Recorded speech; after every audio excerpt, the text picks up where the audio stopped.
അപ്പോൾ ഇന്ന് നമുക്ക് തെരളിയപ്പം ഉണ്ടാക്കാം കേട്ടോ, അല്ലെങ്കിൽ ഈ വയണയപ്പം എന്ന് പറയല്ലോ, അത് ഉണ്ടാക്കാം കേട്ടോ. ഈ പെൺകുട്ടിയെ ആരെങ്കിലും കണ്ടിട്ടുണ്ടോ? ഈ കുട്ടിയെ കാണാൻ കൊള്ളാമോ? നോക്കട്ടെ നോക്കട്ടെ, തൊപ്പി കൊള്ളാമോ? ഹായ്. ഒരു പെങ്കൊച്ച് തോണ്ട് ഓടിപ്പോന്നു. തെരളി ഉണ്ടാക്കാൻ വേണ്ടിയിട്ടുള്ള ശർക്കര പാനിയാണ് കേട്ടോ ഇത്. ശരിക്കും പറഞ്ഞാൽ പീരീഡ് ആയതുകൊണ്ട് രാവിലെ തൊട്ട് മധുരം തീറ്റി തന്നെയായിരുന്നു കേട്ടോ. അമ്മ വൈകിട്ട് മിറ്റം തൂക്കം ഇറങ്ങിയപ്പോഴാണ് അവിടെ വയണയില നിൽക്കുന്നത് കണ്ടത്. അപ്പോൾ അമ്മയ്ക്ക് തോന്നി എന്നാൽ പിന്നെ ഈ തെരളിയപ്പം ഉണ്ടാക്കാം എന്ന് വിചാരിച്ച് തുടങ്ങിയതാണ് കേട്ടോ. അതാണ്ട് ഇത് ഒരു ടിന്ന് മിഠായി ഉണ്ടായിരുന്നു, ഇതെല്ലാം ഞാനും പൊന്നപ്പനും കൂടെ തന്നെ തിന്ന് തീർത്ത് കേട്ടോ. അങ്ങനെയാണ് അവിടെ ബിസ്ക്കറ്റ് ഇരിക്കുന്നുണ്ട്. ഇതൊന്നും തിന്നിട്ട് എനിക്ക് പറ്റുന്നില്ല, കാര്യം ഭയങ്കര മധുരത്തിനോടുള്ളൊരു ക്രേവിങ്സ് ആയിട്ട് ഇരിക്കുമായിരുന്നു ഞാൻ. അങ്ങനെയാണ് അമ്മ പിന്നെ ഇത് ഉണ്ടാക്കാമെന്ന് പറഞ്ഞത്. അപ്പം ഞാൻ വിചാരിച്ച് എങ്കിൽ പിന്നെ ഒരു വീഡിയോ ആക്കാം എന്ന് അമ്മ എന്നോട് പറഞ്ഞിട്ട് ഞാൻ പിന്നെ പോയി വീഡിയോ എടുത്താണ് കേട്ടോ. എനിക്ക് വയ്യാത്തതുകൊണ്ട് ഞാൻ അവിടെ ഒരു സൈഡിൽ കിടപ്പായിരുന്നു. അതുകൊണ്ട് അമ്മ അതിനകത്ത് തേങ്ങ, പഴം, കുറച്ച് ഉപ്പ്, പിന്നെ അരിപ്പൊടിയാണ് കേട്ടോ എടുത്തിട്ടുള്ളത്. എന്നിട്ട് അതിനകത്ത് നമ്മൾ ശർക്കര പാനിയാക്കിയതും കൂടെ ഒഴിച്ച് കൊടുത്തിട്ട് പിന്നെ നന്നായിട്ട് മിക്സ് ചെയ്തെടുത്താൽ മതി.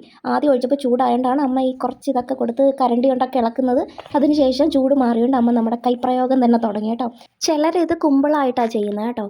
ചിലർ ഇങ്ങനെ മടക്കി ഒരു ഇലയിൽ തന്നെ രണ്ടെണ്ണമായിട്ടും ചെയ്യും കേട്ടോ. ഞങ്ങളുടെ അമ്മാമ്മയൊക്കെ അങ്ങനെ ആയിരുന്നു ചെയ്യുന്നത്. അപ്പോൾ ഞാനിങ്ങനെ അമ്മയോട് പറഞ്ഞു, നമ്മുടെ ഊട്ടിനൊക്കെ ഇതുപോലെയാണ് കുമ്പിൾ കുത്തി ഈ തെരളിയപ്പം ഉണ്ടാക്കുന്നത് കേട്ടോ. ശരിക്കും പറഞ്ഞാൽ ഈ സാധനം ഇഷ്ടപ്പെടാത്തവർ വളരെ ചുരുക്കമായിരിക്കും അല്ലേ. നമ്മുടെ വീട്ടിൽ തന്നെ പെട്ടെന്ന് എളുപ്പത്തിൽ ഉണ്ടാക്കാൻ പറ്റിയ ഹോം മെയ്ഡ് സ്നാക്കിൽ ഒന്നാണിതല്ലേ. അപ്പം നമുക്കിതിൽ ഏലക്കാപ്പൊടി വേണമെങ്കിൽ ഇടാം കേട്ടോ. ടേസ്റ്റ് ഇഷ്ടമാണെങ്കിൽ മാത്രം ഇട്ടാൽ മതി. എൻ്റെ ആങ്ങള ഉണ്ടായിരുന്നെ ഒരിക്കലും അത് ഇടാൻ പറയത്തില്ല, കാര്യം അവൻ ഏലക്ക ഇഷ്ടമല്ല കേട്ടോ.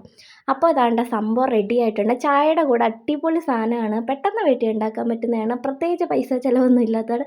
അപ്പോൾ ഇന്നേക്ക് ഇത്രയേ ഉള്ളൂ. ടാറ്റാ.